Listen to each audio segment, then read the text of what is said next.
ممتاز احمد ربانی صاحب ایک زوردار ان کے بیان سے پہلے نعرہ لگائیں اور ان کا استقبال کریں۔ نعرہ تکبیر، نعرہ رسالت، نعرہ رسالت، نعرہ حیدری، نعرہ غوثیہ، حضرت علامہ ممتاز احمد ربانی صاحب۔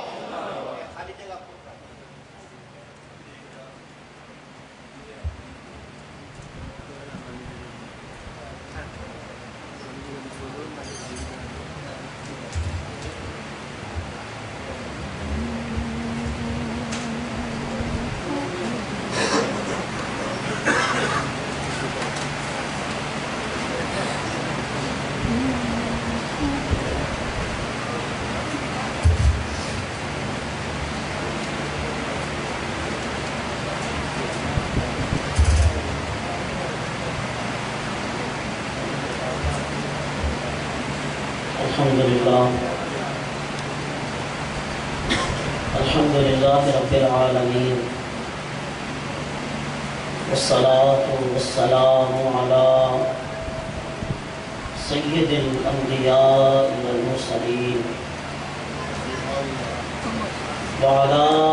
آله وأصحابه أجمعين أما بعد فأعوذ بالله من الشيطان الرجيم بسم الله الرحمن الرحيم يا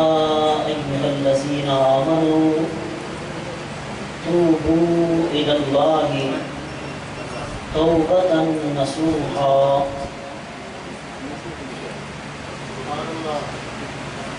صدق الله مولانا العظيم وبلغنا رسوله النبي الكريم الأمين إن الله وملائكته يصلون على النبي يا أيها الذين آمنوا صلوا عليه وسلموا تسليما اللهم صل على سيدنا ومولانا محمد وعلى آل سيدنا ومولانا محمد وأصحاب سيدنا ومولانا محمد وبارك وسلم عليه الصلاة والسلام عليك يا سيدي يا رسول الله وعلى آلك وأصحابك يا سيدي يا حبيب الله الصلاة والسلام عليك يا سيدي يا سيدي يا سيدي يا رحمة للعالمين وعلى آلك وأصحابك يا سيدي يا سيدي يا سيدي يا شفيع المذنبين مولاي صلي وسلم دائما أبدا على حبيبك خير الخلق كلهم يا أكرم الخلق ما لي من ألوذ به سواك عند حلول الحادث الأممي مولاي صلي وسلم دائما أبدا على حبيبك خير الخلق كلهم يا ربي بالمصطفى بلغ مقاصدنا يا ربي بالمصطفى بلغ مقاصدنا يا ربي بالمصطفى بلغ مقاصدنا واغفر لنا ما مضى يا واسع الكرم مولاي صلي وسلم دائما أبدا على حبيبك خير الخلق كلهم حمد و صلات کے بعد انتہائی عزت و احترام کے لائق محترم حاضرین و سامعین و حاضرات و سامعات، آج کی یہ مبارک دنیا اللہ رب العالمین جل وعلا کے خصوصی فضل کا حصہ ہے کہ اس نے ہمیں یہ توفیق خیر عطا فرمائی کہ نور نور گھڑیوں میں اس نے ہمیں یہ اذن عطا فرمایا کہ ہم اس کے گھر میں بیٹھ کر اس کی اور اس کے پیارے حبیب صلی اللہ علیہ وسلم کی یاد میں اپنے اس وقت کے لمحات گزار سکیں۔ سبحان اللہ۔ تو حضرات ذی احتشام، آج کا یہ دن کئی نسبتیں اور کئی حوالے رکھتا ہے، جن میں سے بعض نسبتیں ہماری پاکستانی قوم کے ساتھ خاص ہیں اور بعض نسبتیں پوری ملت اسلامیہ کے ساتھ عام ہیں۔ اب جو نسبتیں ہماری پاکستانی قوم کے ساتھ ہیں، سب سے پہلی نسبت کہ اس رات اللہ رب العالمین نے ہمیں اپنے کلمہ طیبہ کے نام پر دنیا کے نقشے پر ایک عظیم مملکت پاکستان عطا فرمایا۔ سبحان اللہ۔ پاکستان کا وجود اس رات ماہ رمضان المبارک کی 27ویں رات کو دنیا کے نقشے پر نمودار ہوا۔ اگر آپ اس ہسٹری کے بیک گراؤنڈ میں جا کر دیکھیں تو آپ کو یہ بات منکشف ہوگی کہ پہلے جو فیصلہ ہوا تھا تقسیم ہند کا، تو 14 اگست کو ہندوستان کا اعلان ہونا تھا اور 15 اگست کو پاکستان کا، لیکن جو ہندوؤں کے جوتشی تھے، ان کے جو نجومی اور کاہن تھے، ان کا یہ کہنا تھا کہ اگر 14 اگست کو ہندوستان کا اعلان کیا گیا تو یہ دن ہمارے لیے بڑا منحوس ہوگا۔ وہ یہ نہیں جانتے تھے کہ یہ دن اللہ رب العالمین نے پاکستان کو عطا کرنا تھا۔ یہ 27 رمضان المبارک کی شب قدر کی مبارک گھڑیاں تھیں کہ جن مقدس ساعتوں میں اللہ رب العالمین نے اس قوم کو کہ جو اللہ اور اس کے رسول کے نام پر جینا اور مرنا جانتی ہے، یہ فاقہ کش اقبال جس کے بارے میں کہتا ہے کہ ابلیس اپنے سیاسی فرزندوں کو یہ بتاتا ہے کہ اگر تم اس قوم کو اپنا غلام بنانا چاہتے ہو، اگر اس قوم کو تم شکست سے دوچار کرنا چاہتے ہو، تو تمہارے پاس ایک ہی حل ہے کہ یہ فاقہ کش اقبال یہ کوٹ کر رہا ہے ابلیس کے ان الفاظ کو جو اپنے سیاسی فرزندوں کو میسج کی صورت میں دے رہا ہے کہ یہ فاقہ کش جو موت سے ڈرتا نہیں ذرا، روح محمد اس کے بدن سے نکال دو، فکر عرب کو دے کر فرنگی تخیلات اسلام کو حجاز و یمن سے نکال دو،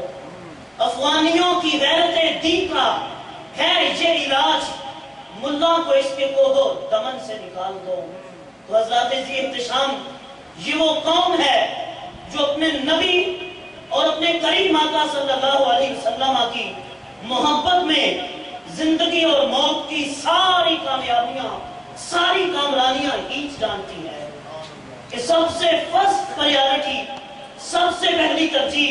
ان کے نزدیک حضور صلی اللہ علیہ وسلم کی غلامی اور آپ کی محبت ہے۔ دوسرا دیکھیے اعجاز کہ پاکستان، اگر آپ دنیا کے کسی بھی خطے سے فون کرنا چاہتے ہیں تو پاکستان کا نمبر ملانے سے پہلے آپ کو 92 کا انٹرنیشنل ڈائلنگ کوڈ ملانا پڑے گا۔ اب 92 کیا ہے؟ یہ اس میں محمد کے اعداد ہیں، اس میں محمد کے اعداد نکالے جائیں تو 92 بنتا ہے۔ تو مطلب یہ ہے کہ یہ غلامان مصطفیٰ کا یہ ملک ہے، یہاں آنے والی ہر آواز کو پہلے مدینہ طیبہ کی فضا سے گزرنا ہوگا، مدینہ طیبہ در مصطفیٰ پہ حاضری دے کر پھر یہ آواز پاکستان کی سرزمین پہ جائے گی۔ اور یہ آپ کو ایسے نہیں مل گیا، یہ ایسے نہیں آپ کو یہ 92 کا کوڈ دیا گیا، یہ اللہ رب العالمین کا کرم ہے، یہ اس کا اعجاز ہے۔ آگے دیکھیے کہ پاکستان کو جب دو لخت کیا گیا تو ایک کا نام بنگلہ دیش ہوا اور دوسرے کا نام پاکستان رہا۔ اب دیکھیے پوری جو غیر اسلامی قوتیں ہیں، جو اسلام مخالف طاقتیں ہیں، بنگلہ دیش ان کی آنکھوں میں نہیں کھٹکھٹا، بنگلہ دیش انہیں کوئی تکلیف نہیں دیتا۔ انہیں اگر تکلیف ہے، ان کے سینے پر اگر چبھتا ہے تو پاکستان کا نام چبھتا ہے۔ پاکستان کو کمزور کرنے کے لیے، پاکستان کو اندرونی خلفشار کا شکار کرنے کے لیے کس قسم کی سازشیں ہو رہی ہیں، یہ کائنات پر اللہ اور اس کے رسول کا اعزاز ہے۔ یہ اللہ رب العالمین کا عطا کردہ، یہ اس کی نعمت ہے۔ تو یہ پہلی آج کی رات کی نسبت ہماری وہ مملکت ہے، ہمارا وہ عظیم الشان ملک ہے، وہ سرزمین ہے۔ تو ہم سب کو مل کے یہ دعا کرنی چاہیے کہ پروردگار ہمارے اس ملک کو استحکام عطا فرمائے، اور وہاں جو برسر اقتدار طبقات ہیں، اللہ رب العالمین انہیں صحیح معنوں میں پاکستانی بننے کی توفیق عطا فرمائے، اور وہ اپنی سب سے پہلی ترجیح پاکستان کو بنائے، اور پاکستان کے لیے اپنی توانائیاں، اپنی انرجیز، اپنی کوششیں فقط پاکستان کے استحکام اور اس کی ترقی کے لیے وہ صرف کریں۔ دوسری نسبت آج 6 ستمبر ہے۔ 6 ستمبر بھی اللہ رب العالمین نے پاکستان کو یوم دفاع کے نام پہ یہ دن آج بھی منایا جاتا ہے، ان شہداء کی یاد میں جنہوں نے اپنا خون دے کر، اپنی جوانیاں قربان کر کے، اپنی سب سے قیمتی متاع سرمایہ حیات قربان کر کے پاکستان کے وجود کو بچانے کے لیے قربانیاں پیش کی۔ اور آج 6 ستمبر کو یوم دفاع کے نام سے منایا جاتا ہے۔ وَأَعِدُّوا لَهُمْ مَا اسْتَطَعْتُم مِّن قُوَّةٍ وَمِن رِّبَاطِ الْخَيْلِ کہ اللہ رب العالمین یہ حکم ارشاد فرماتا ہے کہ تم اپنی بساط اور قوت کے مطابق اپنی تیاری رکھو۔ تو اللہ رب العالمین اگر میدان بدر میں 313 کو ایسی کامیاب اور عظیم الشان فتح عطا فرما سکتا ہے تو وہ اللہ تمہارے ساتھ ہے۔ وَلَا تَهِنُوا وَلَا تَحْزَنُوا وَأَنْتُمُ الْأَعْلَوْنَ إِن كُنتُم مُّؤْمِنِينَ تم نے بزدلی کا مظاہرہ نہیں کرنا، تم نے لوگوں کے سامنے اپنی شکست کو نہیں تسلیم کرنا، تم نے سرنڈر نہیں کرنا۔ جب تم ڈٹ جاؤ گے اللہ اور اس کے رسول کے نام پر تو کامیابی، کامرانی تمہارے قدم چھوڑے گی۔ سبحان اللہ۔ وَأَنْتُمُ الْأَعْلَوْنَ إِن كُنتُم مُّؤْمِنِينَ سب سے سربلند تم ہوگے اگر تم مومن ہوئے۔ تو سب سے پہلی شرط یہ ہے کہ اللہ رب العالمین ہمیں صحیح معنوں میں مومن بننے کی ہمت اور توفیق عطا فرمائے۔ پروردگار ہماری آج کی اس رات کے صدقے، ان مقدس لمحات کے صدقے، ان نور ساعتوں کے صدقے پروردگار پوری پاکستانی قوم کو اپنی حفظ و امان عطا فرمائے۔ ہمارے راستے میں جو مشکلات ہیں، جو بڑے بڑے مسائل کے پہاڑ کھڑے کیے جاتے ہیں، کبھی وہاں پہ ٹیررزم کا ہمیں بلیم دیا جاتا ہے، کبھی خودکش حملوں کا ایک طوفان کھڑا کر دیا جاتا ہے، کبھی ہمیں اندرونی اور بیرونی خلفشار کا شکار بنا دیا جاتا ہے۔ تو آپ دعا کریں کہ پروردگار اپنے حبیب کا صدقہ اور جنگ بدر کے ان پرعزم شہداء اور غازیوں کا صدقہ کہ جنہوں نے اللہ اور اس کے رسول پر بھروسہ کرتے ہوئے اپنے سے کئی گنا بڑی طاقت سے لڑ جانے کا، ٹکرانے کا عزم کیا تھا، اور پروردگار نے انہیں دنیا کے نقشے پر ایک کامیاب اور کامران قوم کے طور پہ انہیں متعارف کروایا کہ کل تم دیکھتے ہو کہ مکہ مکرمہ سے یہ بے سر و سامانی کے عالم میں نکل رہے تھے، وہاں سے اپنی جانیں بچا کر نکل رہے تھے، اور آج اللہ یہ اعزاز عطا فرماتا ہے کہ تم اگر اللہ اور اس کے رسول سے متمسک ہو جاتے ہو، اپنے آپ کو وہاں سے جوڑ لیتے ہو، تم اپنی جبینوں کو اللہ اور اس کے رسول کے ناطے سے منسلک کر لیتے ہو، تو پروردگار تمہیں رسوا نہیں ہونے دیتا۔ وہ مالک تمہیں ذلت و رسوائی بلکہ کامیابی کامرانی تمہارے قدموں کی ٹھوکر بنا دیتا ہے۔ سبحان اللہ۔ تو حضرات ذی احتشام آگے چلیے، آج کی رات کا ایک امتیاز یہ ہے کہ یہ شب قدر کی رات ہے، یہ لیلۃ القدر کی رات ہے، وہ رات کہ جس رات کو اللہ رب العالمین نے اِنَّا أَنزَلْنَاهُ فِي لَيْلَةِ الْقَدْرِ وَمَا أَدْرَاكَ مَا لَيْلَةُ الْقَدْرِ لَيْلَةُ الْقَدْرِ خَيْرٌ مِّنْ أَلْفِ الشَّهْرِ، کہ جسے 1000 مہینے سے بہتر رات قرار دیا گیا ہے۔ اس لیے کہ یہ رات 1000 مہینے سے بہتر کیوں بنی؟ اس رات اللہ رب العالمین نے اپنی مقدس کتاب کا نزول فرمایا کہ اگر لو انزلنا ھذا القرآن علی جبل لرأیتہ خاشعا متصدعا من خشیۃ اللہ، اگر اس قرآن کو پہاڑوں پر نازل کر دیا جاتا تو پہاڑ اپنے اندر اتنی ہمت نہیں رکھتے تھے، پہاڑ اپنے اندر اتنی سخت نہیں رکھتے تھے کہ وہ اس قرآن کو سسٹین کر سکتے، اس قرآن کو سنبھال سکتے۔ اور ایک آیت طیبہ میں اللہ رب العالمین ارشاد فرماتا ہے اِنَّا عَرَضْنَا الْأَمَانَةَ عَلَى السَّمَاوَاتِ وَالْأَرْضِ وَالْجِبَالِ فَأَبَيْنَا أَن يَحْمِلْنَاهَا وَأَشْفَقْنَ مِنْهَا وَحَمَلَهَا الْإِنسَانُ، کہ اس نعمت عظمیٰ کو، اپنی اس امانت کو ہم نے آسمانوں کے سامنے پیش کیا،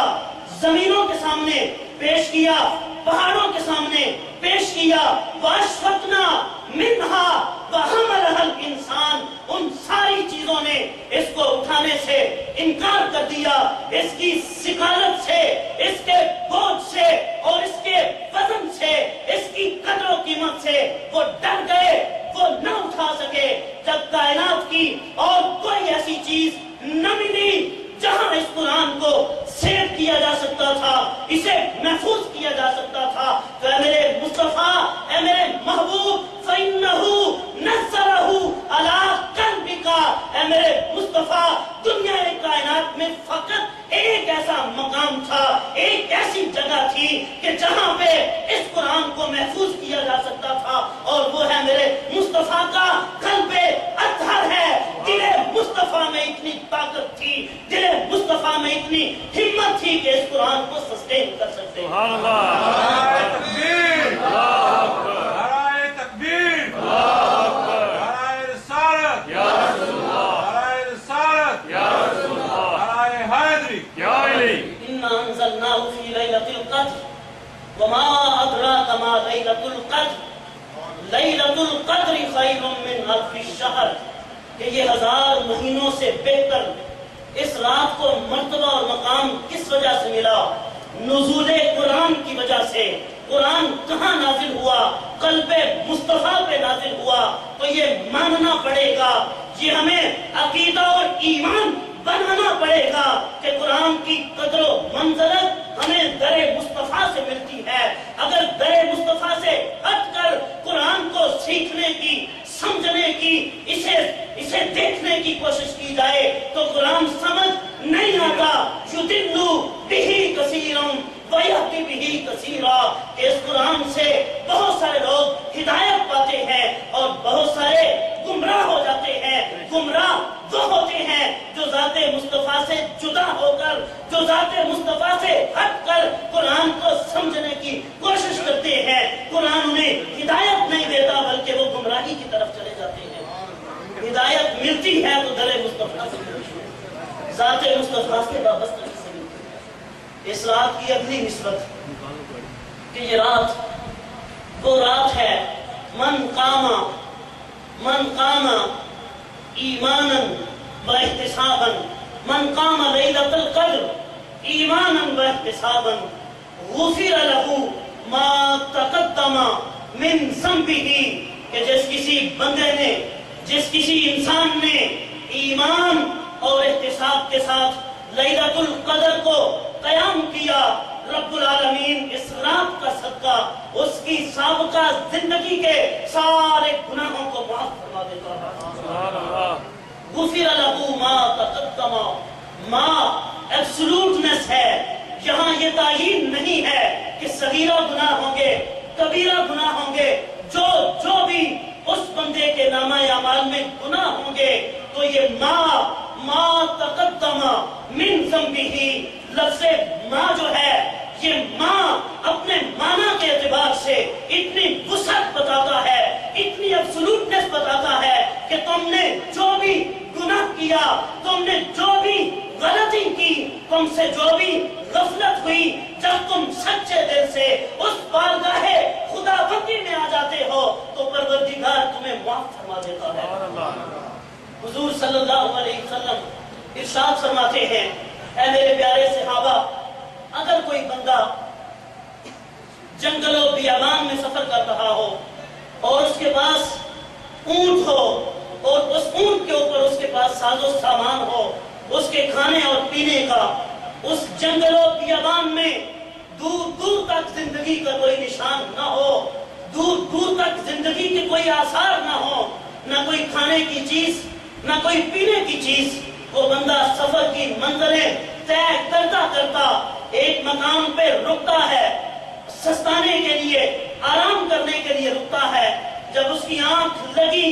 آنکھ لگنے کے بعد جب جاگ آئی تو دیکھتا ہے کہ جس اونٹ کے اوپر اس کا ساز و سامان تھا، جس اونٹ کے ساتھ اس کی زندگی وقت کو قائم رکھنے کے لیے اس کے کھانے اور پینے کے اسباب جہاں پر میسر تھے، اب وہ اونٹ وہاں پر نہیں ہے۔ اسے گرد و پیش میں تلاش کرتا ہے، تلاشے بسیار کے باوجود اسے اپنا اونٹ نہیں ملتا۔ اب وہ بندہ موت کے انتظار میں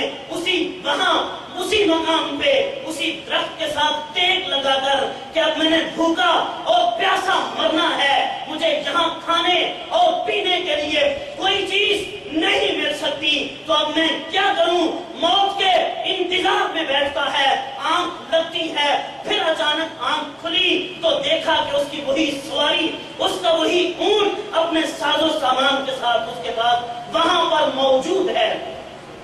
تو حضور فرماتے ہیں، اے میرے صحابہ یہ بتاؤ اب اس بندے کی خوشی کی کیا کیفیت ہوگی؟ وہ بندہ کہتا ہے، اللہم انت عبدی وانا ربک،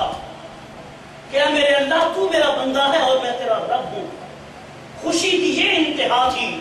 کہ اس کے اوسان بھی اپنی کیفیات میں نہ رہ سکے، خوشی کی کیفیت میں کہتا ہے، اے میرے اللہ تو میرا بندہ اور میں تیرا رب۔ تو میرے آقا ارشاد فرماتے ہیں، جس قدر اس بندے کو خوشی ہوئی اپنے اس اسباب حیات کے ملنے کی، اپنے اس ساز و سامان کے ملنے کی، تو جب کوئی بندہ بارگاہ خداوندی میں نادم ہو کے آتا ہے تو اللہ رب العالمین کو اس بندے سے زیادہ خوشی ہوتی ہے۔ سبحان اللہ، کہ اللہ اس بندے سے زیادہ خوش ہوتا ہے کہ یہ میرا بندہ یہ جان کے میرے پاس آیا ہے کہ میرے علاوہ اور کوئی اس کی بخشش کرنے والا نہیں ہے، اور کوئی اس کے گناہوں کو معاف کرنے والا نہیں ہے، اور کسی در پہ اس کو جانے کی حاجت اور ضرورت نہیں ہے۔ ایک بزرگ حج کے لیے جا رہے تھے، حج کے لیے جاتے ہیں تو راستے میں ایک نوجوان ملا، بابا کہاں جا رہے ہیں؟ فرمایا بیٹا حج کے لیے جا رہا ہوں۔ جب حج بیت اللہ کے لیے مکہ المکرمہ میں پہنچے، وہاں پر کعبہ کا طواف کرتے ہیں، میدان عرفات میں وقوف کرتے ہیں، جب لبیک اللہم لبیک کی صدا بلند کرتے ہیں تو آگے سے جواب آتا ہے، لا لبیک، اے بندے تیری حاضری قبول نہیں ہے۔ وہ لبیک کہتا ہے، جواب آتا ہے تیری حاضری قبول نہیں ہے، تو حاضر نہیں ہے۔ جب یہ آواز بار بار آئی، وہ نوجوان کہتا ہے، بابا یہ تجھے آواز نہیں آ رہی، آپ اس آواز کو سماعت نہیں کر رہے۔ تو بابا کہتا ہے، بیٹا یہ آج کی بات نہیں ہے، مجھے 70 سال ہو گئے ہیں، میں ہر سال آتا ہوں، یہی جواب آتا ہے۔ تو بچہ، وہ نوجوان کہتا ہے، بابا آپ کو شرم نہیں آتی کہ 70 سال ہو گئے اور آپ کو یہی جواب آتا ہے اور آپ پھر بھی آئے جاتے ہیں؟ تو بابا کہتا ہے، بیٹا مجھے بتائیے اور کون سا ایسا در ہے، میں کس کے پاس جاؤں؟ کون ہے میری سننے والا؟ کون ہے مجھے معاف کرنے والا؟ کون ہے مجھے عطا کرنے والا؟ جب اس بابا کی زبان سے یہ آواز نکلی تو حاطف غیبی نے پکار بندے جاؤ، تمہارے پچھلے 70 حج بھی قبول کر لیے ہیں اور میرا یہ حج بھی قبول ہو چکا ہے۔ نعرہ تکبیر، اللہ اکبر، نعرہ رسالت، یا رسول اللہ۔ تو حضرات ذی احتشام، اللہ رب العالمین کو خوشی ہوتی ہے کہ جب اس کا بندہ یہ سمجھتا ہے کہ میرے رب کے علاوہ مجھے کوئی معاف کرنے والا نہیں ہے، میرے رب کے علاوہ اور کوئی میرا چارہ کار نہیں ہے، تو جب بندہ اس ادا سے اپنے رب کی بارگاہ میں جاتا ہے تو اس کے ہاتھ اٹھنے سے پہلے جواب آتا ہے، ہاتھ بعد میں اٹھتے ہیں، رب پہلے کہتا ہے آ میرے بندے، یا عبدی یا عبدی یا عبدی، اے میرے بندے آ تو صحیح، آ تو صحیح میری بارگاہ کی طرف، آ تو صحیح۔ تو یا ایھا الذین آمنوا توبوا الی اللہ توبۃ نصوحا، کیا ایمان والو ایسی توبہ کرو جو توبہ نصوح ہو۔ اب اس کی تفسیر میں مفسرین کرام نے 22-23 اقوال کیے ہیں، لکھے ہیں کہ توبۃ النصوح کیا ہوتی ہے۔ حضرت معاذ ابن جبل رضی اللہ تعالیٰ عنہ آپ حدیث نقل کرتے ہیں کہ بارگاہ مصطفیٰ میں ایک شخص آیا اور آ کر عرض کرتا ہے من توبۃ النصوح یا رسول اللہ صلی اللہ علیہ وسلم، اے آقا، اے میرے محبوب، آپ یہ ارشاد فرمائیے توبۃ النصوح کیا ہے، توبۃ النصوح کسے کہا جاتا ہے؟ تو آپ نے ارشاد فرمایا این یندم العبد، کہ جب بندہ اپنے گناہوں پہ نادم ہو جاتا ہے، جب بندہ اپنے گناہوں پہ شرمندہ ہو جاتا ہے اور پھر رب کائنات کی بارگاہ میں اپنے گناہوں کا اعتراف کرتا ہے، فَيَعْتَذِرُ إِلَى اللَّهِ، جو اپنے گناہوں کا اعتراف کر کے اس کی بارگاہ میں ہاتھ اٹھاتا ہے اور اللہ رب العالمین اس بندے کے گناہوں کو معاف فرما دیتا ہے، اس وقت اس کی توبۃ النصوح کی اگلی کیفیت کو فرمایا لا یعود الی الذنوب الی الذنب، اس بندے کا توبہ کرنے کے بعد گناہ کی طرف پلٹ کے جانا ایسے ہی ہوتا ہے کما لا یعود اللبن فی الدرع، کہ جیسے دودھ جب اپنے چشمے سے نکل آتا ہے تو دودھ کا اپنے اس مقام پہ واپس جانا، اس چشمے میں واپس جانا جتنا مشکل ہوتا ہے، جیسے ناممکن ہوتا ہے، تو توبہ کرنے والے بندے کا دوبارہ گناہ کی طرف جانا بھی اتنا ہی مشکل ہوتا ہے۔ اور اگلی حدیث طیبہ جس میں آپ ارشاد فرماتے ہیں اے بندے ذرا غور کر اپنی توبہ پہ، تو اپنی توبہ کو ذرا دیکھ، التائب من الذنب، التائب من الذنب کمن لا ذنب لہ، کہ گناہ سے توبہ کرنے والا ایسے ہے، گناہ سے توبہ کرنے والا ایسے ہے کہ جیسے اس نے کبھی گناہ کیا ہی نہ ہو۔ التائب من الذنب کمن لا ذنب لہ والمستغفر من الذنب وهو مقیم علیہ کالمستغفر بربہ۔ اور اگلی بات بھی سنیے، گناہ سے تائب تو بندہ ایسے ہوتا ہے کہ جیسے اس نے گناہ کیا ہی نہیں ہے، اور جو استغفار کرنے والا ہے، جس کی زبان پہ استغفار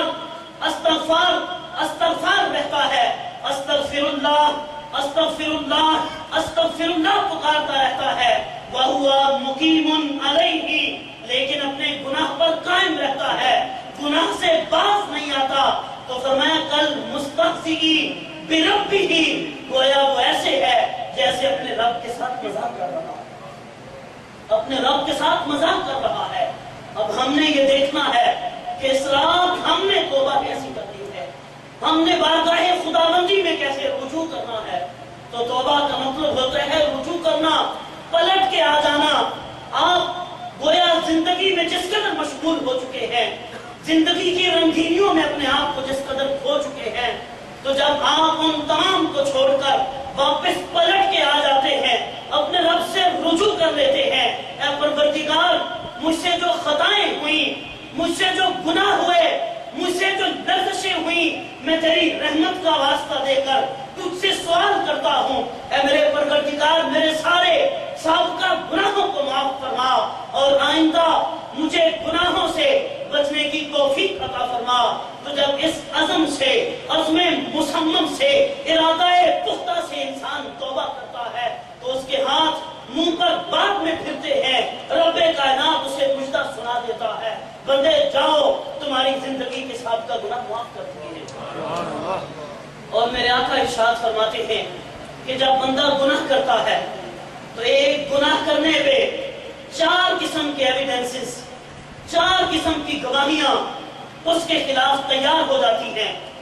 جس زمین پر گناہ کیا سب سے پہلی اس زمین کی گواہی یومئذ تحدث اخبارها، اے انسانوں ڈرو اس دن سے کہ جب یہ زمین اپنی خبریں نکال دے گی، اس کے اندر جو مووی چل رہی ہے اسے تمہاری آنکھوں کے سامنے چلا دیا جائے گا۔ تو پہلی ایویڈنس، پہلا گواہ جو ہمارے خلاف،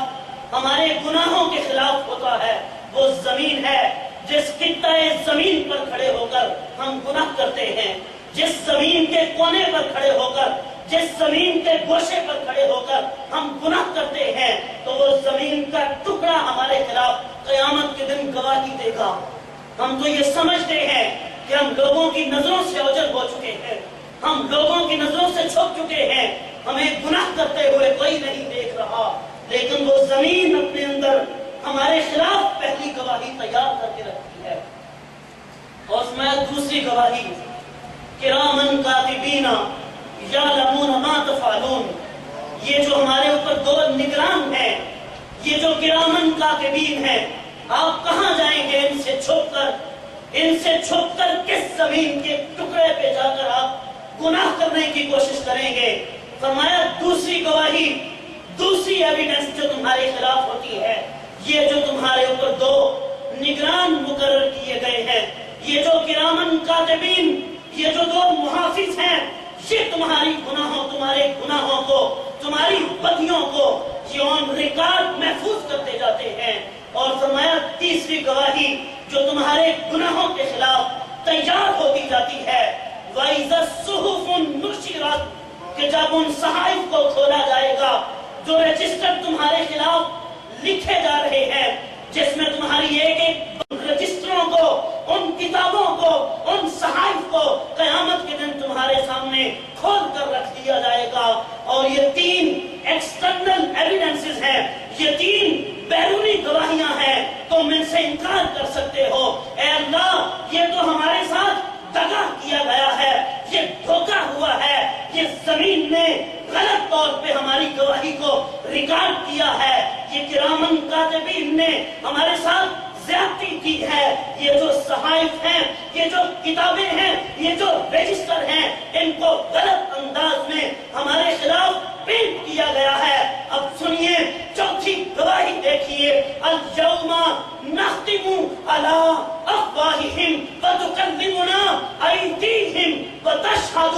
ارجلہم بما کانوا یکسبون۔ اے بندے، تو ایکسٹرنل ایویڈنسز کا ریبٹن لا سکتا ہے، ان کی تردید کر سکتا ہے، لیکن تیرے اپنے جوارے، تیرے اعضائے بدن کی تیرے پاس کیا تردید ہوگی؟ جب تیری زبان کو سی دیا جائے گا، جب تیرے ہونٹوں پہ تالا لگا دیا جائے گا، اور تیرے ہاتھ ہمارے ساتھ کلام کریں گے کہ اے اللہ، اس نے ہم سے فلاں فلاں فلاں فلاں موقع پہ گناہ کیا تھا، اس نے فلاں بدی کی تھی، کسی کو نقصان پہنچایا تھا، کسی کو تکلیف پہنچائی تھی، اور تمہارے پاؤں یہ ہمیں گواہی دیں گے اے اللہ، یہ کس غلط کام کے لیے، کس برائی کے لیے، کس بد عملی کے لیے یہ ہمارے ساتھ چل کر گیا تھا۔ تو میرے دوست، اے بندہ مومن، آپ غور کیجئے، آپ باقی گواہیوں کو رد کر سکتے ہیں، لیکن اپنے جوارے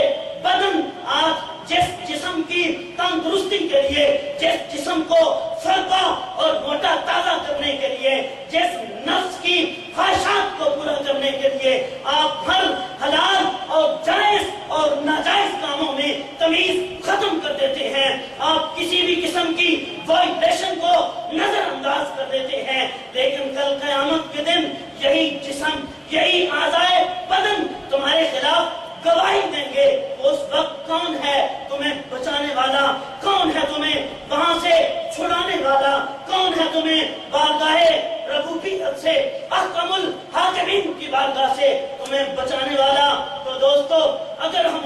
کی شرمندگی سے بچنا چاہتے ہیں، اگر اس دن کی ندامت سے بچنا چاہتے ہیں، اگر اس دن کے دردناک عذاب سے بچنا چاہتے ہیں، تو پھر ہمیں بارگاہ خدا بندی میں عاجزی و انکساری کے ساتھ اپنے گناہوں پہ نادم ہوتے ہوئے، اپنے گناہوں کا اعتراف کرتے ہوئے اس بارگاہ میں سر جھکا کر عرض کرنا ہے، اے پروردگار یہ تیرے گناہگار بندے ہیں، ہم سیاہکار ہیں، ہم بدکردار ہیں، ہم بڑے گندے ہیں، کمینے ہیں، ذلیل ہیں، ہم تیری بڑی نیچے کی مخلوق ہیں، اے پروردگار تو اپنی رحمت کا صدقہ ہمارے گناہوں کو معاف کر۔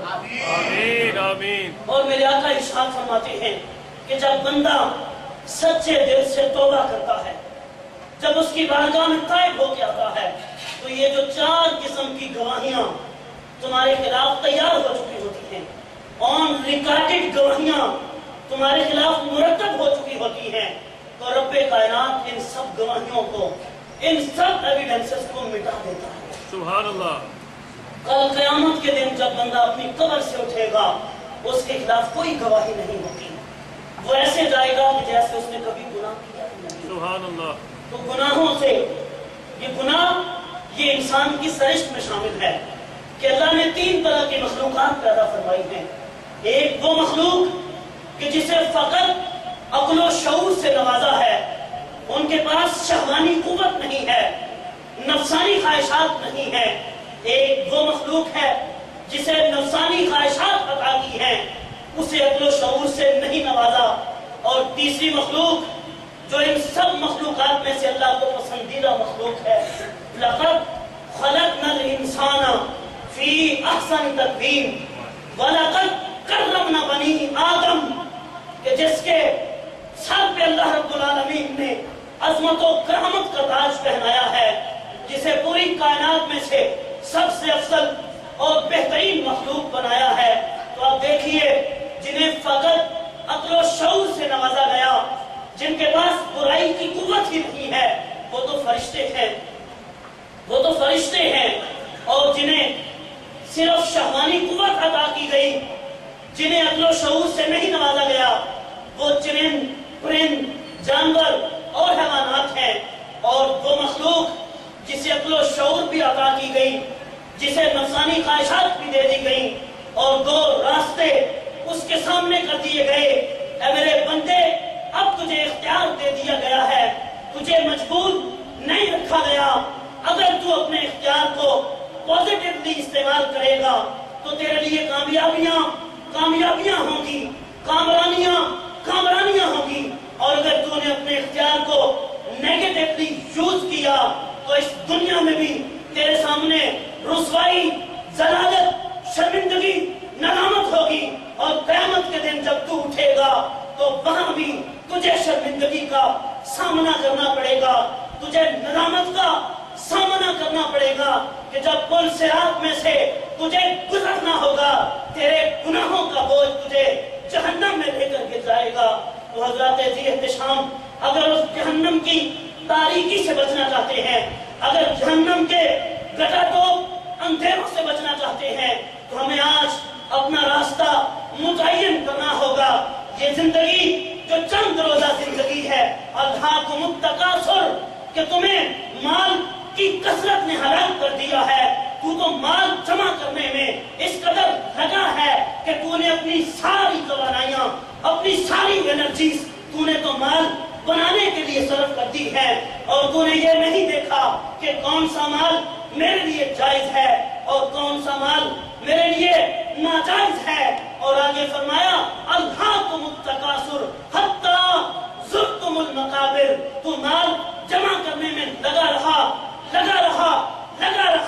اور اسی کیفیت میں تو اپنی قبر تک پہنچ گیا، حتی زرتم المقابر، اور یہ تیرا مال تجھے نہیں بچا سکے گا۔ آج تو مال کو وجہ عزت سمجھتا ہے، آج تو مال کو وجہ شہرت سمجھتا ہے، آج تو مال کو نیک نامی کا باعث سمجھتا ہے، آج تو یہ سمجھتا ہے کہ تیرے پاس مال ہے تو دنیا میں تجھے سلوٹ پیش کیا جاتا ہے، آج لوگ تیری عظمت کا دم کرتے ہیں۔ لیکن یہ بات یاد رکھ، کسی شاعر نے شاید اسی پس منظر کو سامنے رکھتے ہوئے میری غربت میں اڑایا میرے فن کا مذاق، تیری دولت میں تیرے عیب چھپا رکھے ہیں، اور یہی دولت الہاکم التکاثر کہ تجھے ہلاک کر دیا ہے اس مال کی کثرت نے، اور جو تو مال ہی میرا مال کرتا رہتا ہے۔ اے بندے، کبھی تو نے سوچا کہ تیرا مال کیا ہے؟ ما اکلتا وافنیتا، تیرا مال فقط وہ ہے جو تو نے کھایا اور اس کو فنا کر دیا۔ ما اکلتا وافنیتا، کھایا اور کھا کے فنا کر دیا۔ اور دوسرا مال وہ ہے والبستا، تو نے پہنا، وابلیتا، اور اس کو بوسیدہ کر دیا۔ اور تیسرا مال تیرا یہ ہے تصدقتا وامتیتا، تو نے صدقہ کیا اور اپنی آگے کی بہتری کے لیے بھیج دیا۔ اور ان تین مہنوں کے علاوہ جو کچھ تو نے چھوڑا ہے اس میں تیرا کوئی حصہ نہیں ہے، وہ تو نے لوگوں کے لیے کما کر چھوڑ دیا ہے۔ تیری میت ابھی گھر میں ہوتی ہے، اس مال کے اوپر لڑائیاں، جھگڑے، فساد اور دشمنیاں شروع ہو جاتی ہیں۔ اس مال کی تقسیم پہ اس قدر وہ لگ جاتے ہیں کہ انہیں یہ بھی خبر نہیں ہوتی کہ تیرے کفن اور دفن کا اہتمام کیسے کرنا ہے۔ انہیں تو یہ توفیق نہیں ہوتی کہ اب اگر تو ساری زندگی ان کے لیے مال بناتا رہا، تو نے اپنے آرام کو، اپنے چین کو، اپنی راحت کو، اپنے سکون کو تو نے اگر قربان کیا ہے، برباد کیا ہے ان کے لیے جو آج تیرے لیے اپنے گھر سے چارپائی تک دینے کے لیے تیار نہیں ہے۔ جاؤ مسجد سے چارپائی اٹھا کے لاؤ، کیا وہ تجھے اپنے گھر سے چارپائی نہیں دے سکتے؟ جاندی واری میاں محمد بخش فرماتے ہیں، جاندی واری دلونا بنیو ہاتھ نہ کھاندے ڈھردے، جاندی واری دلونا بنیو ہاتھ نہ کھاندے ڈھردے، جنہ نہیں تو پاپ کمائے آج کتھے گئے تیرے کرتے، آج کتھے گئے تیرے کرتے، جن کے لیے تو یہ مال کماتا رہا، بناتا رہا، اب جب تیرا آخری سفر شروع ہوا ہے تو وہ یہ تک مناسب نہیں سمجھتے کہ اپنے گھر کی چارپائی پہ جو تو نے اپنی کمائی سے ان کو بنا کے دی ہے، اس چارپائی پہ تجھے اس آخری مقام پر چھوڑائیں، وہاں کے لیے مسجد کی چارپائی تلاش کرتے ہیں۔ اور پھر جب تو چلا جاتا ہے انہیں یہ توفیق نہیں ہوتی کہ وہ اپنے گھر میں قرآن خوانی کر سکے، پھر وہ کیا کرتے ہیں؟ کبھی دوسری مسجد، کبھی ایک مدرسہ، کبھی دوسرا مدرسہ، ان مدرسے کے طلباء سے قرآن پڑھا کر مجھے بخشتے ہیں۔ کیا انہیں یہ توفیق نہیں ہے کہ وہ تیرے لیے خود بیٹھ کر پڑھے؟ اذا مات الانسان، نعرہ تکبیر، نعرہ رسالت، نعرہ حیدری، اذا مات الانسان انقطع عنہ عملہ، کہ جب انسان مر جاتا ہے، فوت ہو جاتا ہے تو اس کے اعمال کا سلسلہ منقطع کر دیا جاتا ہے، اعمال کا سلسلہ روک دیا جاتا ہے۔ الا من ثلاثۃ، سوائے تین اعمال کے، او صدقۃ جاریۃ، اگر اس مرنے والے نے اپنی زندگی میں کوئی صدقہ جاریہ کیا ہے تو اس کا ثواب مرنے کے بعد مسلسل اس کی قبر میں پہنچتا رہتا ہے۔ او علم ينتفع به، یا اس نے کوئی نفع بخش علم کا اہتمام کیا ہے، کسی کو نفع بخش علم سکھا دیا ہے، تو اس علم کا ثواب جب تک وہ سلسلہ جاری رہتا ہے اس کے مرنے کے بعد قبر میں اس کو ثواب پہنچتا رہتا ہے۔ اور فرمایا او ولد صالح یدعو لہ، یا اپنی نیک اولاد چھوڑ کر مرا کہ جو نیک اولاد اس کے لیے ہاتھ اٹھا کر دعا کرتی رہتی ہے۔ آج اگر ہم اپنی اولاد کو یہی نہیں بتائیں گے کہ دعا کیسے کرنی ہے، فاتحہ کیسے پڑھنی ہے، قرآن خوانی کیسے کرنی ہے، تو ہمارے مرنے کے بعد کیا ہم یہ توقع رکھ سکتے ہیں کہ وہ ہمارے لیے ہاتھ اٹھا کر دعا کریں گے؟ تو دوستو، آج ہم جہاں اپنی زندگی کو، ظاہری زندگی کو بنانے سنوارنے کے لیے اپنا سارا وقت وہاں قربان کرتے ہیں، وہاں اپنی آخرت کے لیے، اپنی عاقبت کے لیے، اپنے اس دائمی گھر کو روشن کرنے کے لیے، جہاں سے جا کر کوئی واپس نہیں پلٹتا۔ تیرا لمحہ سفر مسافرہ تے تو کلیاں ہی پہنا ہے راہ، تیرا لمحہ سفر مسافرہ تے تو کلیاں ہی پہنا ہے راہ، تینو دین کے دیس نکالا رل مل تیرے بہن بھرا جن کے لیے تو سب کچھ کرتا رہا، آج وہ تجھے وہاں اس اندھیری کوٹھڑی میں چھوڑ کے آ جائیں گے۔ کوئی تیرے ساتھ نہیں رہے گا، کوئی تیرے ساتھ رکنے کی کوشش نہیں کرے گا، تینوں دیش نکالا دے کے وہ سارے واپس آ جائیں گے۔ تو آج ہم نے یہ سوچنا ہے، ہم نے اس بات پہ غور کرنی ہے کہ یہ جو ہماری لمیٹڈ لائف ہے، یہ جو چند روزہ زندگی ہے، جس زندگی کو روشن کرنے کے لیے، برائٹ مستقبل کے سہانے خواب دیکھنے کے لیے ہم سب کچھ قربان کر دیتے ہیں، کیا وہ زندگی جہاں سے واپس پلٹ کے نہیں آنا، جہاں سے واپس آنے کا کوئی اسباب نہیں، کوئی سامان نہیں، اس زندگی کے لیے ہم کیا کر رہے ہیں،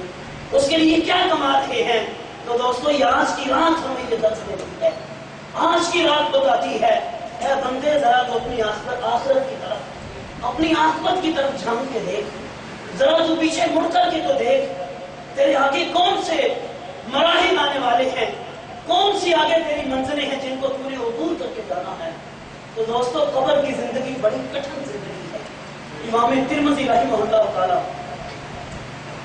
آپ حدیث طیبہ نقل فرماتے ہیں کہ قبر بندے کو ہر روز پکارتی ہے، اے بندے مجھے یاد رکھ، میں اندھیری کوٹھی ہوں، میں سانپوں اور بچھوؤں کی جگہ ہوں، میں اتنی اذیت کی جگہ ہوں، اے بندے تو مجھے یاد رکھ۔ اور آقا کریم صلی اللہ علیہ وسلم نے ہمیں یہ بار بار درس دیا ہے، کنتو نہیتکم عن زیارت القبور، اے بندو، اے انسانوں، میں نے تمہیں قبروں کی زیارت کرنے سے منع کیا تھا، کنتو نہیتکم عن زیارت القبور، قبروں پہ جانے سے منع کیا تھا، روکا تھا، لیکن اب فزورو، اب تم قبروں کی زیارت کیا کرو، لِأَنَّهَا تُذَكِّرُ الْآخِرَةَ، کہ جو قبریں ہیں وہ تمہیں آخرت کی یاد دلاتی ہیں، تمہیں آخرت کو یاد دلاتی ہیں کہ قبر کو مٹی کا گھڑا مت سمجھو، مٹی کا ڈھیر مت سمجھو، اس لیے کہ فَهِيَ رَوْضَةٌ مِّن رِّيَاضِ الْجَنَّةِ أَوْ حُفْرَةٌ مِّنْ حُفَرِ النَّارِ، یہ جسے تم مٹی کا ڈھیر سمجھتے ہو، یا تو وہ جنت کے باغوں میں سے ایک باغ ہے یا دوزخ کے گڑھوں میں سے ایک گڑھا ہے۔ روضۃ من ریاض الجنہ او حفرۃ من حفر النار، اب تم نے خود فیصلہ کرنا ہے کہ تم نے اپنی اس قبر کو جنت کا باغ بنانا ہے، جنت کا باغیچہ بنانا ہے، یا تم نے اس کو جہنم کا گڑھا بنانا ہے۔ یہ اختیار تمہارے ہاتھ میں ہے، اللہ نے تمہیں اختیار دے کر بھیجا ہے۔ فرمایا لِأَنَّهَا تُذَكِّرُ الْآخِرَةَ، کہ یہ جو قبر ہے، قبر کی زیارت جو ہے، یہ تمہیں آخرت کی یاد دلاتی رہتی ہے۔ حضور غوث اعظم جیلانی رضی اللہ تعالیٰ عنہ آپ فرماتے ہیں، اے انسانوں، قبروں کی زیارت پہ جایا کرو، قبروں پہ جایا کرو، کہ دیکھو کتنے کتنے کڑیل جوان، کتنے کتنے حسین و جمیل اس مٹی میں مل چکے ہیں کہ جو اپنی زندگی میں اپنے جسم پر ایک چٹکی پر مٹی نہیں پڑنے دیتے، ایک مٹی کا ذرہ اپنے جسم پہ نہیں پڑنے دیتے تھے، اور آج ان کے جسم، ان کے کفن وہاں تار ہو چکے ہیں۔ تم قبروں پہ جا کر عبرت حاصل کیا کرو، ان قبروں سے سبق حاصل کیا کرو، اور دیکھیے قبریں بھی دو طرح کی ہیں، ایک وہ قبریں ہیں جو انسان کو ڈراتی ہیں، اور ایک وہ قبریں ہیں جو انسان کو اللہ کے قریب کرتی ہیں۔ آپ دیکھیے اللہ کے، وہ بھی اللہ کی اسی دھرتی کے واسی ہوتے ہیں،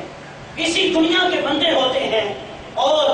دن ہو یا رات، سردی ہو یا گرمی، موسم کی کیسی بھی سخت کیفیت ہو، لیکن وہاں پہ آپ کو میلے کا سما نظر آتا ہے، کوئی تلاوت قرآن میں مشغول ہوتا ہے، اور کوئی نوافل ادا کر رہا ہوتا ہے، کوئی ذکر اذکار کی محفل سجا کے بیٹھا ہوتا ہے۔ آپ کو اگر لاہور جانے کا شرف حاصل ہو تو لاہور راوی کے دو کناروں پہ آپ کو دو طرح کے مزاج نظر آئیں گے۔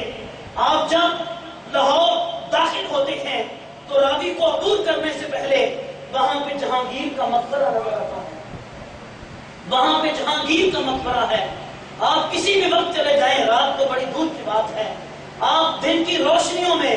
آپ کو وہاں پہ کوئی ہاتھ اٹھا کر دعا کرنے والا نہیں ملے گا، وہاں بیٹھ کر تلاوت قرآن پڑھنے والا نہیں ملے گا، کون جہانگیر کہ جس کے اشارہ ابرو پہ پورے ہندوستان کی تقدیر کے فیصلے ہوا کرتے تھے، جس کے اشارہ ابرو پہ لوگوں کی تقدیریں وابستہ ہوا کرتی تھی، اور آج اس کی قبر پہ نہ کوئی قرآن خوانی کرنے والا ہے، نہ ہاتھ اٹھا کر دعا کرنے والا ہے۔ اسی جہانگیر کی بیٹی زیب النساء، اس نے ایک شاعری کا ایک دیوان لکھا، اور اسی دیوان کا ایک شعر آج اس جہانگیر کی قبر پہ لکھا ہے: بر مزار ماں غریباں، بر مزار ماں غریباں، نئے چراغے نئے گلے، بر مزار ماں غریباں، نئے چراغے نئے گلے، نئے پرے پردھان سو، نئے پرے پردھان سو، نئے صدائے بلبلے، کہ ہم غریبوں کی قبر پہ نہ تو کوئی چراغ جلانے والا ہے، اور نہ ہی کوئی گل اور پھول لے کر آنے والا ہے، اور نہ ہی یہاں پہ کوئی پروانہ آ کے جلتا ہے، اور نہ ہی یہاں پہ کوئی بلبل صدا بلند کرتی ہے۔ یہ آپ دیکھیے کہ کس بندے کی قبر ہے کہ جو پوری ہندوستان کی تقدیر کا مالک تھا، اور راوی کو کراس کر کے آگے چلے جائیے، ایک مرد کلندر کا مزار نظر آئے گا، ایک مرد درویش کی قبر نظر آئے گی، جس کے بارے میں گنج بخشے فیض عالم مظہر نور خدا، کہاں بر مزارے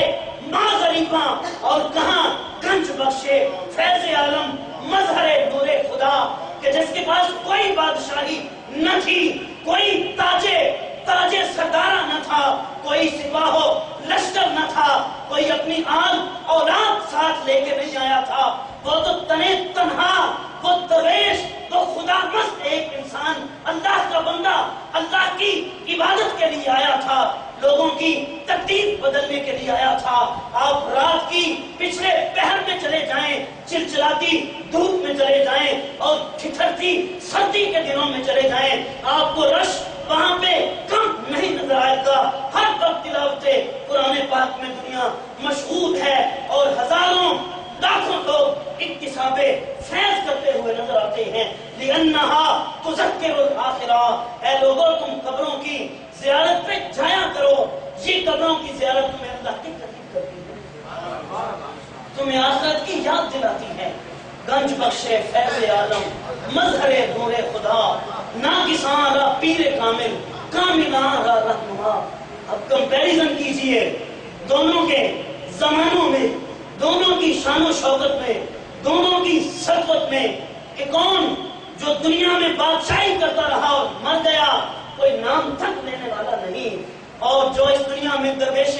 خدا مست بن کے آیا تھا، صدیاں بیت چکی ہیں، صدیاں بیت چکی ہیں، اور آج بھی ایسے ہے کہ داتا علی حجویری لوگوں کے دلوں پر حکومت کر رہے ہیں۔ لِأَنَّهَا تُذَكِّرُ الْآخِرَةَ۔ تو دوستوں، ہم کے راستے کو اختیار کرنا ہے، یہی راستہ ہے جو ہمیں کامیابی کی منازل تک پہنچا سکتا ہے، یہی راستہ ہے جو ہمیں اللہ اور اس کے رسول کے قریب کر سکتا ہے۔ آج تو ہم اپنی دنیا کی زندگی میں اس قدر مشغول ہو چکے ہیں، ہم یہ کہتے ہیں کہ یہ زندگی بہت مشکل ہے، ہم کیسے اللہ کے لیے وقت نکالیں، نماز کے لیے کیسے وقت نکالیں، ہم اپنے بیوی بچوں کے لیے کمائی کریں۔ تو میرے دوست، آپ کو کمائی کرنے کے لیے نہیں بھیجا گیا۔ وَمَا خَلَقْتُ الْجِنَّ وَالْإِنسَ إِلَّا لِيَعْبُدُونِ، کہ آپ کی تو تخلیق اللہ نے اپنی عبادت کے لیے کی ہے۔ فرشتوں نے بارہا کہا، اے پروردگار، اس انسان کو تو اپنا نائب بنانا چاہتا ہے، اپنی نیابت کا تاج پہنانا چاہتا ہے، اپنی خلافت کا قلہ اس کے سر پہ رکھنا چاہتا ہے۔ جو انسان دنیا میں فساد کرے گا، خون ریزیاں کرے گا، تو پروردگار نے فرمایا انی اعلم ما لا تعلمون، اے لوگوں، اے فرشتوں، جو میں جانتا ہوں وہ تم نہیں جانتے۔ تو اللہ رب العالمین نے آپ کو اپنی عبادت کے لیے وَمَا خَلَقْتُ الْجِنَّ وَالْإِنسَ إِلَّا لِيَعْبُدُونِ، کہ آپ کی تخلیق فقط اللہ کی عبادت کے لیے ہوئی ہے۔ اور جس رزق کے پیچھے آپ بھاگ رہے ہیں، جس رزق نے آپ کو اللہ سے دور کر دیا ہے، جس رزق نے آپ کو دین سے دور کر دیا ہے، اس رزق کا معاملہ کبھی دیکھا ہے؟ سرکار ارشاد فرماتے ہیں کہ بندہ ابھی اپنی شکم مادر میں ہوتا ہے، شکم مادر میں ہوتا ہے، 120 دن کا عرصہ گزرتا ہے، نطفے سے لوتھڑا، لوتھڑے سے گوشت کا ٹکڑا بنتا ہے، ابھی اس کا جسم نہیں بنایا جاتا، ابھی اس میں روح نہیں پھونکی جاتی، ابھی تو اپنی تخلیقی مراحل میں ہے، 120 دن کا ہے تو آپ کا رزق لکھ دیا جاتا ہے۔ سبحان اللہ۔ اس نے رزق لکھ کر تمہیں اس دنیا میں بھیجا ہے اور آپ اس رزق کے پیچھے اپنے رب کو بھولتے جا رہے ہیں۔ آپ غور کیجئے جناب بلال رضی اللہ تعالیٰ عنہ، ایک طرف آپ کو تپتے ہوئے کولوں پہ لٹایا جاتا ہے، تپتی ریت پہ لٹا کر آپ کے جسم پہ پتھر رکھ دیا جاتا ہے اور آپ پھر بھی اللہ اللہ احد احد کی صدائیں بلند کرتے ہیں، پھر بھی دامن مصطفیٰ سے وابستگی پہ اپنے فخر کرتے ہیں۔ اور پوچھا بلال اتنی تکلیفیں تمہیں مل رہی ہیں، بلال اس قدر اذیتوں سے گزر رہے ہو، تو بلال فرماتے ہیں تم جب کبھی بازار سے برتن خریدنے کے لیے جاتے ہو تم اس کو بجا کے دیکھتے ہو، اس کو ٹکور کے چیک کرتے ہو، کیا وہ برتن ٹھیک ہے کہ میرا اللہ مجھے چیک کرنا چاہتا ہے؟ وہ تو اپنے بلال کا امتحان لینا چاہتا ہے کہ بلال کے لیے کوئی چیز نہیں ہے، بلال کے اگر بار بار سے جسم ملے، بار بار جان ملے تو میں اپنے آپ اللہ پہ اور اس کے رسول پہ قربان کر دوں۔ نعرہ تکبیر، نعرہ رسالت، نعرہ حیدری، عاشقان مصطفیٰ زندہ باد۔ دیکھیے صحابہ یہ رسول ہیں، ان کی دونوں ٹانگوں کو 2 اونٹوں کے ساتھ باندھ کے مخالف سمت انہیں دبایا جاتا ہے اور وہ فرماتے ہیں فزتو برب کعبہ، مجھے رب کعبہ کی قسم میں کامیاب ہو گیا۔ سبحان اللہ۔ فزتو برب کعبہ، لوگوں تم کس خوشگمانی میں ہو؟ تم کامیابی کا معیار دولت کو سمجھتے ہو، تم کامیابی کا معیار شہرت کو سمجھتے ہو، تم کامیابی کا معیار اس زندگی کے سٹیٹس کو سمجھتے ہو۔ فزتو برب کعبہ، مجھے فخر ہے کہ میرے رب نے مجھے اپنی بارگاہ میں قبول کر لیا ہے، خدا کی قسم میں کامیاب ہو گیا ہوں۔ اور آج تو ہمارے پاس نماز کے لیے وقت نہیں ہے، ہمارے پاس اللہ کی یاد کے لیے وقت نہیں ہے۔ دوستو یہ سارا کچھ یہیں پہ رہ جانا ہے، یہ سب کچھ یہی کمال ہے، کوئی بھی چیز آپ ساتھ لے کر نہیں جا سکتے۔ جڑے کہندے سی مراں گے نال تیرے، جڑے کہندے سی مراں گے نال تیرے، آج انہاں بھی بازیاں ہاریاں ہیں۔ کل تک جو آپ پہ جان قربان کرتے تھے، دیکھیے باپ اور بیٹے کا تعلق کیسا ہے، ماں اور بیٹے کا تعلق کیسا ہے۔ ان میں سے کوئی بیمار ہو جائے تو دوسرا یہ چاہتا ہے کہ میری متاع حیات لٹ جائے لیکن میرے والد گرامی کو صحت مل جائے، میرے والد گرامی کو تندرستی مل جائے، میرے پاس جو کچھ ہے گھر بک جائے، گاڑیاں بک جائیں، جائیداد بک جائے، لیکن میرے والد کو صحت مل جائے۔ چند لمحے گزرتے ہیں، والد کی روح کب سے انسری سے نکل جاتی ہے، روح پرواز کر جاتی ہے۔ اب وہی جو پہلے سب کچھ قربان کرنے کے لیے تیار تھا، جو سب کچھ لوٹانے کے لیے تیار ہے، اب چند لمحے کے لیے اپنے گھر میں رکھنے کے لیے تیار ہے۔ جڑے کہندے سی مراں گے نال تیرے، آج انہاں بھی بازیاں ہاریاں نے۔ جڑے ترستے سی دید نوں دنے راتی، آج انہاں بھی باریاں ماریاں نے۔ جو آپ کے بغیر ایک لمحہ نہیں جی سکتے تھے، کہ آپ کو دیکھے نہ تو دن نہیں گزرتا، آپ کو دیکھے نہ تو چین اور سکون نہیں آتا، اور وہی اپنے ہاتھوں سے قبر میں ڈال کے خود مٹی ڈال کے آتے ہیں، قبر میں لٹاتے ہیں، بند کرتے ہیں، اس کے اوپر کہ کہیں تم نکل کے واپس نہ آ جاؤ۔ جڑے ترستے سی دید نوں دنے راتی، آج انہاں بھی باریاں ماریاں نے۔ وچ باغ دے خزانے جدوں بال کھولے، وچ باغ دے خزانے جدوں بال کھولے، پنچھی اڑ گئے مار اڈاریاں نے۔ محمد بوٹیا جھوٹا ہی جگ سارا، کملی والے دیاں سچیاں جاریاں۔ یہ وہ مقام ہے جو ہمیں کامیابی سے ہمکنار کر سکتا ہے۔ جب اس کیفیت میں آئیں تو زندگی کی ہر بڑی مشکل ہمیں فزتو برب کعبہ کا وہ منظر یاد دلاتی ہے۔ فزتو برب کعبہ، مشکلات، پریشانیاں، مسائل، پھر یہ ہمارا راستہ نہیں روک سکتی، ہمارے راستے میں حائل نہیں ہو سکتی۔ بلکہ ہم خوشی سے پریشانیوں کو گلے لگاتے ہیں کب جب ہمیں یہ کیفیت مل جاتی ہے، یہ سٹیٹس ہم گین کر لیتے ہیں۔ حضرات ذی احتشام، آج کی رات یہ ہمارے رونے دھونے کی رات ہے، آج کی رات اپنے رب کو منانے کی رات ہے، رب کو یاد کر کے اس کی بارگاہ میں آج اس کے سامنے اپنی ندامت، شرمندگی اور اپنے آپ کو اس کے سامنے گرا کر گڑ گڑانے کی رات ہے۔ میرے آقا کریم صلی اللہ علیہ وسلم ارشاد فرماتے ہیں، اے بندو یہ یاد رکھنا دو قطرے ایسے ہیں جو کبھی ضائع نہیں جاتے، ایک تو خون کا قطرہ جو میدان جہاد میں اللہ رب العالمین کی راہ میں جان کو قربان کرنے والا شہید اپنی جان کا نذرانہ پیش کرتا ہے تو اس کے خون کا جو قطرہ زمین پر گرتا ہے وہ ضائع نہیں جاتا، اور دوسرا اللہ کی یاد میں رونے والی آنکھ کا آنسو، جب آنسو زمین پر گرتا ہے تو گویا وہ ایسے ہے جیسے شہید کا خون زمین پر گرا۔ یہ اللہ کی بارگاہ میں اس قدر محبوب ہے، اس قدر اسے پسندیدہ ہے یہ وہ چیزیں، تو ہمیں اس کی بارگاہ میں رونا ہے، گر گڑانا ہے۔ ایک حدیث طیبہ ہے کہ سرکار ارشاد فرماتے ہیں کہ اگر کسی کی آنکھ میں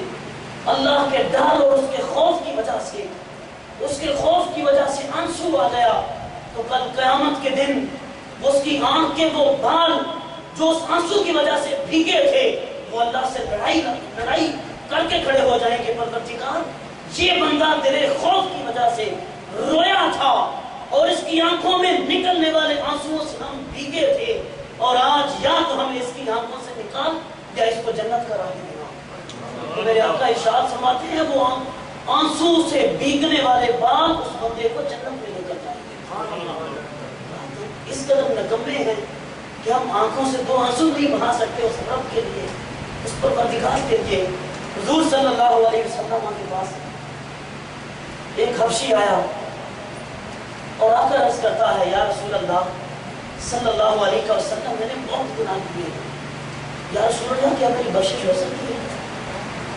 کیا میری بخشش ہو سکتی ہے؟ تو آپ نے ارشاد فرمایا ہاں تمہاری بخشش ہو سکتی ہے۔ چلا گیا، تھوڑی دیر کے بعد پھر آیا اور عرض کرتا ہے، یا رسول اللہ جو میں نے گناہ کیے ہیں کیا میرے گناہوں سے میرا رب آگاہ ہے، کیا میرے اللہ نے میرے گناہوں کو دیکھا ہے؟ تو میرے آقا ارشاد فرماتے ہیں ہاں جو تم نے گناہ کیے ہیں اللہ نے تمہارے ان گناہوں کو دیکھا ہے۔ تو صحابی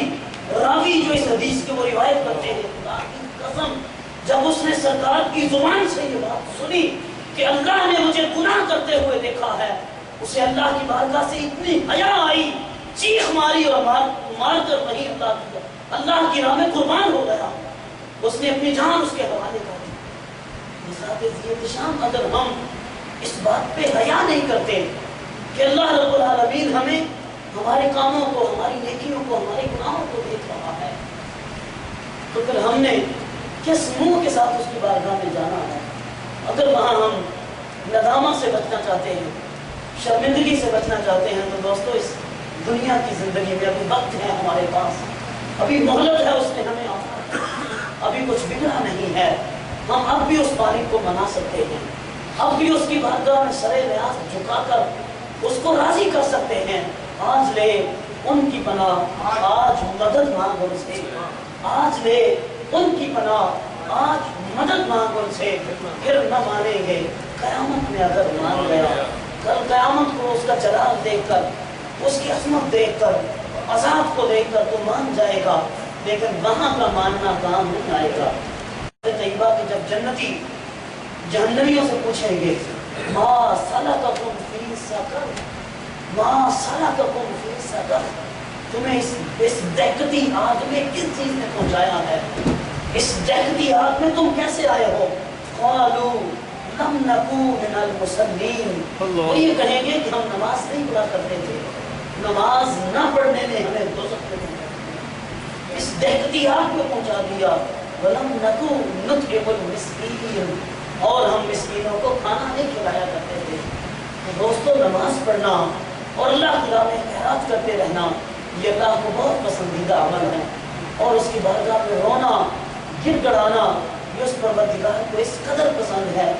اللہ رب العالمین اتنا خوش ہوتا ہے کہ جب اس کا بندہ اس کی بارگاہ میں ہاتھ اٹھا کر دعا کرتا ہے، ولا یغفر الذنوب الا اللہ ولا یغفر الذنوب الا اللہ، کہ اللہ کے سوا آج کوئی مجھے بخشنے والا نہیں ہے۔ تو جب اس کیفیت سے بارگاہ خدا بندی میں جاتے ہیں تو اللہ رب العالمین ہماری بخشش کو قبول فرماتا ہے اور ہمیں دنیا و آخرت کی کامیابی اور کامرانی عطا فرماتا ہے۔ دعا ہے کہ اللہ رب العالمین آج کی رات کو ہمیں سمجھنے کی اور اس کی قدر و قیمت کو پہچاننے کی ہمت اور توفیق عطا فرمائے۔